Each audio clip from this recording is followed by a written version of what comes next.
ফজলুর রহমান সাহেব আগাগোড়া যার আওয়ামী লীগ সেই লোকটি এখন বিএনপির কাঁধে চড়ে বাংলাদেশ জাতীয়তাবাদী দলকেই ধ্বংস করছে না, বরং তিনি বাংলাদেশের মানুষের সাথেও তামাশা শুরু করে দিয়েছেন। আমি ভেবেছিলাম এই লোকটি নিয়ে আর কোনো কথা বলবো না, আর প্রয়োজনীয়তা নেই। যার এনএফসি তার, তিনি কি করবেন কি করবেন না সেটা আমার দেখার বিষয় নয়। আর বিএনপি তাকে নিয়ে কতটুকু ভালো থাকবে থাকবে না সেটাও বাংলাদেশ জাতীয়তাবাদী দলের সর্বোচ্চ নীতি নির্ধারণী ফোরাম যারা আছেন তারাই সিদ্ধান্ত নেবেন। কিন্তু আমার কাছে মনে হচ্ছে এই লোকটা এখন আর বিএনপির সম্পদ না, এখন সমগ্র বাংলাদেশের দুশ্মনে পরিণত হয়েছে এবং বাংলাদেশের একটি ঐতিহ্য সম্মিলিত আলেম ওলামা ইসলামপন্থী নাগরিক, বিশেষ করে আওয়ামী বিরোধী যেই সংখ্যাগরিষ্ঠ জনগণ রয়েছে তার বিরুদ্ধাচরণ করাই এখন দৈনন্দিন কাজ শুরু করেছেন এই ফজলুর রহমান সাহেব। আপনারা জানেন বিগত দিনেও বিভিন্ন মন্তব্য করে তিনি বাংলাদেশের মানুষের কাছে বিতর্কিত হয়েছেন, কিন্তু সাম্প্রতিক সময় আবার তার বেশ কিছু বক্তব্য নতুন করে বাংলাদেশের মানুষের কাছে আলোচনায় এসেছে। আলেম ওলামা নিয়ে এসেছে, মাদ্রাসায় পড়ানো নিয়ে এসেছে, আলেমদের ওয়াজ নসিহাত নিয়ে এসেছে। আলেমরা টাকার কারণে ফতুয়া আবার নতুন করে দিতে পারে, 1 টাকার চেয়ে আর 1 টাকার পরিমাণ বেশি হলে তারা ফতুয়া চেঞ্জ করে দিতে পারে, এরকম মন্তব্য এসেছে। মাদ্রাসায় কাউকে পড়াবেন না, মাদ্রাসায় যারা পড়ে তারা সমাজের সবচেয়ে ছোট, একেবারে খারাপ, মানে এত বিশ্রী ভাষায় তার মন্তব্যগুলো এসেছে যেটার জবাব আসলে না দিলে বাংলাদেশের জাতি ক্ষতিগ্রস্ত হবে। আপনার নিশ্চয়ই মনে আছে আমাদের বাংলাদেশে একটা সময় ছিল যে বাংলাদেশের মূল্যবোধের বিরোধিতা করে কোনো কবি, সাহিত্যিক, সাংবাদিক এই মানুষরা কখনোই জনগণের কাছে গ্রহণযোগ্য হতে পারতো না। কিন্তু নিশ্চয়ই এই ফজলুর রহমান সাহেব বিএনপির মতো একটি ভালো দলের কাছে বিক্রি করে নিজে এই দলটার সুনাম নষ্ট করে এই দলের পরিচয় বহন করে তিনি এখন এই অপকর্মগুলো করে যাচ্ছেন। কারণ বিএনপির বিরুদ্ধে তো সাধারণত সমাজের সকল নাগরিক না, বাংলাদেশ জাতীয়তাবাদী দল একটি জনপ্রিয় দল, বাংলাদেশের জনগণের কাছে বারবার নির্বাচিত একটি দল, যেই দলের প্রধানমন্ত্রী থেকেছেন শহীদ রাষ্ট্রপতি জিয়াউর রহমান, প্রেসিডেন্ট থেকেছেন দেশনেত্রী বেগম খালেদা জিয়া, 3 বার ক্ষমতায় এসেছেন। এর বাহিরেও সব মিলে এই দলটি স্বাধীনতা থেকে শুরু করে আজ পর্যন্ত বাংলাদেশের একটি সর্বজন গ্রহণযোগ্য জনপ্রিয় দল।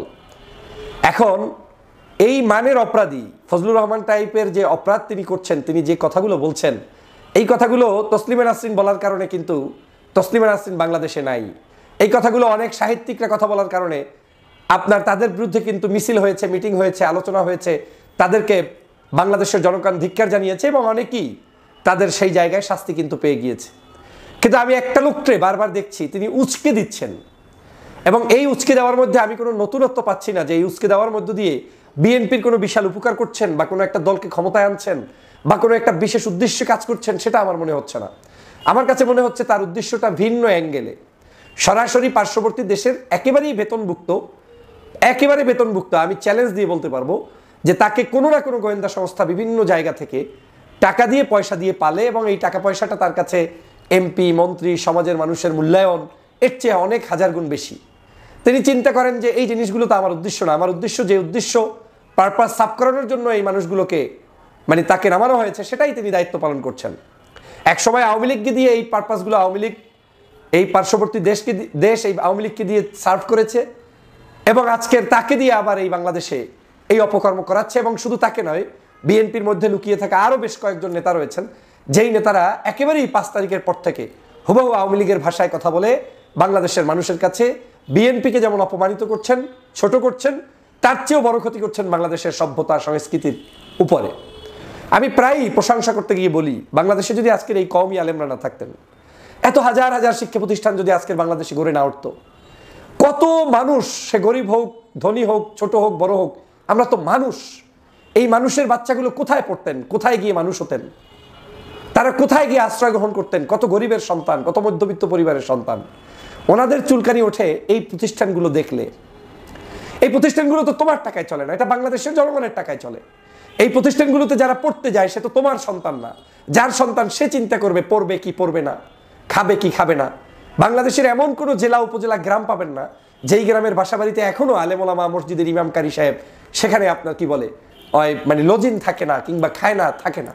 এই লজিন কি কেউ জোর করে খায়? আপনি দেখাতে পারবেন বাংলাদেশের কোনো মাইকওয়ালা, কোনো বাদ্যওয়ালা, কোনো সমাজের যে কোনো প্রফেশনের ব্যক্তি অ্যাকসেপ্ট শিক্ষক ছাড়া কোনো মানুষ কোনো জায়গায় খুব একটা লজিন কেউ রাখে? স্বার্থটা কি? মানুষ কাউকে লজিনে রাখে তারও একটা স্বার্থ, যে একটু সব হবে, একটু ভালো কাজ করছি, মানুষটা আমার বাচ্চা কাচ্চা পড়াবে, দিনের কথা বলবে, এই তো। তো বাংলাদেশের যেখানে তন্দ্রে তন্দ্রে এইরকম কার্যক্রম সিদ্ধ এবং জনগণ প্রসিদ্ধ এই কার্যক্রম চলছে, সেখানে ফজলুর রহমানরা মাদ্রাসায় ছাত্র পড়ানো, মাদ্রাসায় ভর্তি হলে কি সমস্যা, মাদ্রাসার ছেলেদের কি সব উদ্ভট আচরণমূলক বক্তব্য তিনি দিয়েছেন, যা আমি রিপিট করতে গিয়ে মাদ্রাসাকে আলেমকে অপমান করতে চাই না। এদেশের কোনো আলেম ওলামা ফতুয়া দিতে গেলে কিংবা মাহফিল করতে গেলে, হাদিয়া নিতে গেলে, তাফসির করতে গেলে কোথাও কি চেয়ে বসে আপনার টাকা নেয়? এবং যদি কেউ চেয়ে বসেও নেয়, ধরেন তর্কের খাতিলে যে কয়েকজনে দেয়, তো মানুষ কি বোকা যে যে চাবে তাকেই দিয়ে দিবে? সে ওই মানের লোক বিদায় তাকে কেউ 5 লাখ কেন 10 লাখ দিবে, হেলিকপ্টারে চড়াবে, বিমানে চড়াবে? তোমার কষ্ট পাওয়ার কারণটা কোথায়? বরং তোমরা চাঁদাবাজি করো, সন্ত্রাসী করো, মানুষের সম্পদ লুণ্ঠন করো, অন্যায় আচরণ করো, সেইগুলো তোমরা ঢাকার জন্য এখন আলেমদের সামনে আলেমদের চরিত্র নিয়ে খেলা করা শুরু করেছো। আমি বিএনপির নীতি নির্ধারণী ফোরামকে বহুবার রিকোয়েস্ট করেছিলাম এই লাইভের মাধ্যমে, আমার তো আর অত বড় শক্তি নেই যে আমি সরাসরি কাউকে ফোন করলেই হয়ে যাবে, কিন্তু আমি আমার প্রতিবাদ করেছিলাম এই সব মানুষ দিয়ে আর যাই হোক দলের কোনো কল্যাণ হবে না। এসব মানুষ দিয়ে দলের বিশাল উপকার হবে, সেটা হচ্ছে দালালি যদি করার প্রয়োজন হয়, কোনো দেশের যদি তাবেদারি করতে হয়, কারো এজেন্ডা বাস্তবায়নের যদি গোপন চুক্তি আপনাদের সাথে থেকে থাকে, তাহলে ঠিক আছে, এই মানুষটা তার জন্য ফিট, কারণ এরা ওদের দালাল হয়েই এই কথাগুলো বলছে। কয়েকদিন আগে সে সমালোচনা করতে গিয়ে হেলিকপ্টারে কেন আলেম ওলামা চড়বে, মাহফিল কেন ঘরে ঘরে হচ্ছে, আজকের কালকের 2-1টা বক্তব্য শুনলে অবাক হয়ে যাবেন। কি করে এখনো তিনি স্বপ্ন দেখেন যে দেশের ভাষা থাকলে, সংস্কৃতি থাকলে আওয়ামী লীগ ফিরে আসবে, আওয়ামী লীগ আবার বাংলাদেশে ফিরে আসবে। এই বলছে এই লোক আওয়ামী লীগ নাকি বাংলাদেশের সাথে, মানে বিএনপির যতটুকু তিনি ক্যাম্পেইন না করছেন তার চেয়ে আওয়ামী লীগের ক্যাম্পেইন করছেন। আর আমার দুঃখটা ওই জায়গায়, বিএনপির ক্যাম্পেইন না করে আওয়ামী লীগের ক্যাম্পেইন করে বিএনপি করা যায়, আর বিএনপির ক্যাম্পেইনও করবেন আর পাশাপাশি আপনি একটু জামাত ঘেঁষা, একটু ইসলামপন্থী, একটু হেফাজতপন্থী, একটু চরমনাইপন্থী, আপনি কিছু বললে আপনি হয়ে যাবেন কট্টর জামাত, আপনি হয়ে যাবেন দেশ বিরোধী, আপনি হয়ে যাবেন স্বাধীনতা বিরোধী, আপনি আর বিএনপির কেউ থাকতে পারবেন না। এই তো শুরু হয়েছে খেলা। ইতিমধ্যে অনেকে এই সব অভিযোগ, আমি যেমন ভুক্তভোগী শুনছি মানুষের কাছ থেকে, দেখছি যে 5 তারিখের পরে এখন কিছু দুষ্ট চক্রের আস্ফালন বেড়েছে, যারা গত 16 বছর 2টি কথাও বলে নাই, জনগণের কথাও বলে নাই, দলের কথাও বলে নাই, খালেদা জিয়ার কথাও বলে নাই, তারেক রহমানের কথাও বলে নাই, এখন 2 লাইন জামাতের বিরোধিতা করছে বলেই সার্টিফিকেট পেয়ে যাচ্ছে তিনি, তাহলে আমাদেরই লোক হবে। বাপরে বাপ, এতটুকু বিশ্বাস রাখা উচিত ছিল যে বাংলাদেশে অন্তত আওয়ামী লীগ সে কারো বন্ধু হতে পারে না। আজকের এই আওয়ামী লীগকে প্রশ্রয় দিয়ে যারা যারা এই দলটার ভিতরে ঢুকিয়েবে এবং ঢুকিয়ে আগামী দিনের রাজনীতির সুযোগ করে দিবে, বিশেষ করে পদ পদবিতে বা বড় কোনো সুযোগ সুবিধায়, আমি নিশ্চিত করে বলতে পারি তারা যেদিন এই দল থেকে বিদায় নেওয়া লাগবে সেদিনই তারা বিদায় নেবে। যাই হোক, সেটা দলের সিদ্ধান্ত, দল কাকে রাখবে কাকে রাখবে না, কাকে নিয়ে আরাম করবে করবে না, একান্তই তাদের ব্যাপার। কিন্তু আমি স্পষ্ট ভাষায় বলতে চাই, এই ফজলুর রহমান সাহেব বাংলাদেশের স্বাধীনতাকে বিপন্ন করতে চায়, বাংলাদেশের ইসলাম ইতিহাস ঐতিহ্যকে নষ্ট করতে চায়, এবং এই ফজলুর রহমানের উদ্দেশ্য হচ্ছে বাংলাদেশের যে কোনো মূল্যে আলেমদের সাথে তার দলের যেমন বিরোধিতা শুরু করিয়ে দেওয়া, পাশাপাশি আলেম ওলামাকে একেবারে সেই আওয়ামী লীগের মতো করে জুলুম অত্যাচারে রাখার জন্য একটি নতুন ন্যারেটিভ তৈরি করতেই নেমেছেন এই ফজলুর রহমান। অতএব দেশবাসীকে সাবধান হতে হবে, প্রতিবাদী হতে হবে, অন্যায়কে অন্যায় বলতে হবে, ন্যায়কে ন্যায় বলতে হবে। আমি যেটা সবচাইতে স্বাচ্ছন্দ্য বোধ করি, আমি একটা দল করি, দলের পক্ষে অবস্থান নিয়েও ভালো মানুষদের প্রশংসা করবেন, এই নীতিটা অ্যাকসেপ্ট করলে দল সবচেয়ে বেশি জনপ্রিয় হয়। কিন্তু আমরা কেন জানি বুঝি না, দলের মানে আমার দল করছে তাই বলে তিনি যা ইচ্ছে তাই বলে যাচ্ছে, ওই লোকটাকেও থামাচ্ছি না, আর ওই ধরনের লোকগুলোকে প্রশ্রয় দিচ্ছি, দলের যে আরো 12টা বাজাচ্ছে সেটা মাথায় নেই। সংগ্রামী ভাইরা, বাংলাদেশে এই ফজলুর রহমানদের অপতৎপরতা এটা একটি মাস্টার প্ল্যানের অংশ।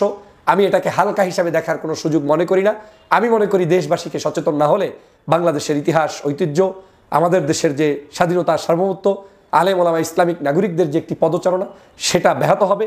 এবং ব্যাহত করার জন্য যতগুলো ন্যারেটিভ তৈরির কাজ চলছে তার মধ্যে একটি প্রজেক্ট নিয়েছেন এই ফজলুর রহমান। আসুন সবাই সেই জায়গায় সতর্ক হই, সাবধানতা অবলম্বন করি, ভালো থাকি, সুস্থ থাকি। আল্লাহ হাফেজ।